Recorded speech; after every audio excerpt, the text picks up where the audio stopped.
राष्ट्रपति भवन सचिवालय ने भी निर्देश दिया है बिहार के चीफ सेक्रेटरी को कि अधिवक्ता को जानकारी दी जाए कि क्या हो रहा है इस मामले में।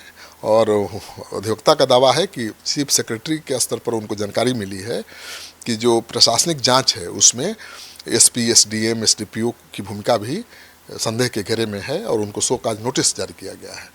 तो सरकार अगर प्रशासनिक जांच में अधिकारियों के खिलाफ जांच जा रही है, प्रशासनिक जांच, तो ये तो सरकार की मर्जी के बिना नहीं हो सकता है।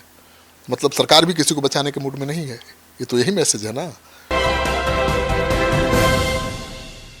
नमस्कार, आप देख रहे हैं सिटी पोस्ट लाइव और मैं हूं रवि। बिहार विधानमंडल के दूसरे दिन भी मॉनसून सत्र काफी हंगामेदार रहा।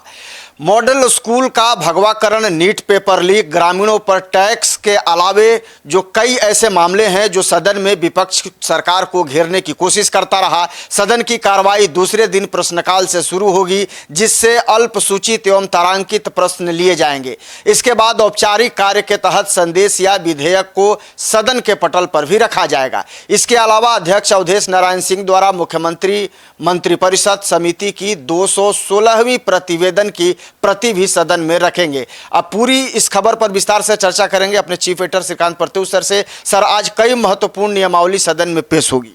देखिए, सरकार कई महत्वपूर्ण नियमावलियों को सदन के पटल पर आज रखेगी। सदन शुरू हो चुका है और सदन शुरू होने के पहले विपक्ष ने खूब हंगामा किया, सदन के अंदर भी बवाल हुआ। और आज जो विधेयक रखे जाएंगे उसके बारे में आपको बता दूं। बेतिया राज की संपत्तियों को निहित करने वाली नियमावली 2026, बिहार विशेष सर्वेक्षण और बंदोबस्ती संशोधन नियमावली 2024, 2025 और बिहार कार्यपालिका संशोधन नियमावली 2023 आएगा सदन में। इसके अलावा बिहार राज्य सहवर्ग एवं स्वास्थ्य देखभाल परिषद नियमावली 2026, उसके संशोधन तथा सीनियर रेजिडेंट ट्यूटर एवं बिहार चिकित्सा शिक्षा सेवा भर्ती नियुक्ति एवं प्रोन्नति नियमावली से जुड़े संशोधन भी सदन के पटल पर आज रखे जाएंगे। तो आज का दिन बहुत महत्वपूर्ण है। तो सोमवार को सदन में नीट पेपर लीक मामले पर खूब बवाल हुआ। बिल्कुल, बिहार विधानमंडल का मानसून सत्र के पहले दिन सोमवार को कार्रवाई शुरू होने के साथ ही विपक्ष के विधायकों ने नीट लीक पेपर को लेकर हंगामा किया और केंद्रीय शिक्षा मंत्री धर्मेंद्र प्रधान के इस्तीफे की मांग की। स्पीकर के समझाने के बाद विधायक शांत हुए। विपक्ष विधानसभा के गेट से लेकर मुख्य पोर्टिको तक पैदल मार्च निकाला। विपक्ष के विधायकों ने सरकार के खिलाफ नारेबाजी की। आज भी विपक्ष इस मामले को लेकर सदन के भीतर और बाहर हंगामा करने की तैयारी में है। तो सदन शुरू होने के पहले हंगामा हुआ ही, सदन के अंदर भी हंगामा है और सदन स्थगित होगा तो भी हंगामा होगा। तो आज बहुत हंगामेदार होने की संभावना है। सर, विपक्ष ने जिस तरीके से रणनीति बनाई थी, तो क्या माना जाए कि भरत तिवारी एनकाउंटर को लेकर आज भी हंगामा देखने को मिल सकता है? देखिए, भरत एनकाउंटर मामले पर सरकार को घेरने की तैयारी थी, लेकिन सरकार ने इस मामले की न्यायिक जांच का आदेश देकर थोड़ा सा मुंह बंद कर दिया है विपक्ष का। और फिर भी विपक्ष तो इस मामले को उठा ही रहा है और आज भी उम्मीद है कि भरत एनकाउंटर मामले में जो अभी तक कार्रवाई नहीं हुई है एसडीपीओ, एसडीएम और दूसरे पुलिसकर्मियों के खिलाफ, उसको लेकर बवाल हो सकता है, क्योंकि आरोपी पुलिस वालों के खिलाफ कोई बड़ी कार्रवाई अभी तक नहीं हुई है।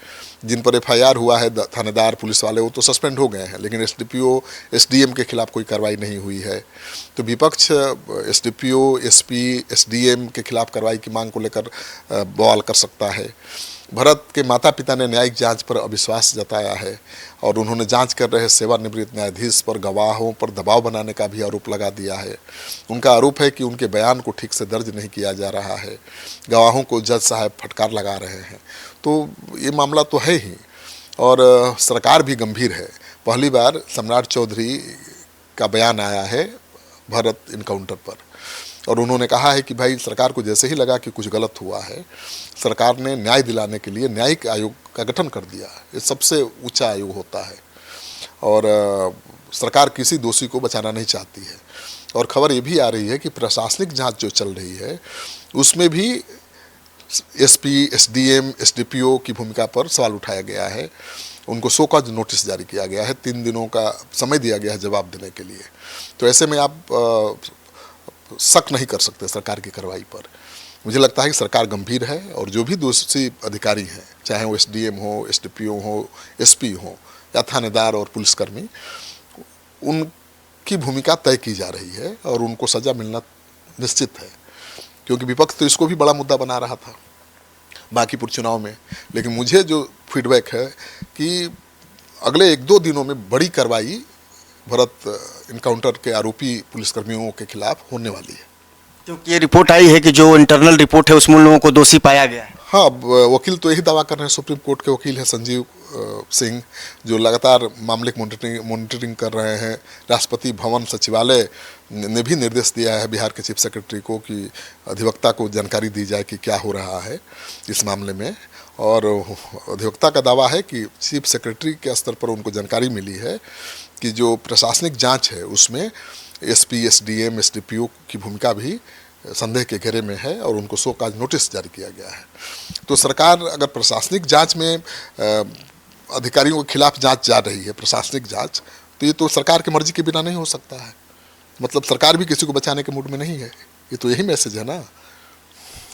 तो बिल्कुल देखिए, मानसून सत्र चल रहा है, ऐसे में विपक्ष की तरफ से ये पूरी कोशिश है कि जनहित के मुद्दों पर और तमाम जो मुद्दे चल रहे हैं उस पर सरकार को घेरने की कोशिश की जाए। लेकिन सरकार ने भी पहले से ही पूरी तैयारी की है कि विपक्ष को कैसे जवाब देना है और तमाम चीज़ों को कैसे लेकर के चलना है। आप क्या सोचते हैं इसको लेकर के कमेंट जरूर करिएगा और इसको ज़्यादा से ज़्यादा शेयर और लाइक भी कर दीजिएगा। धन्यवाद।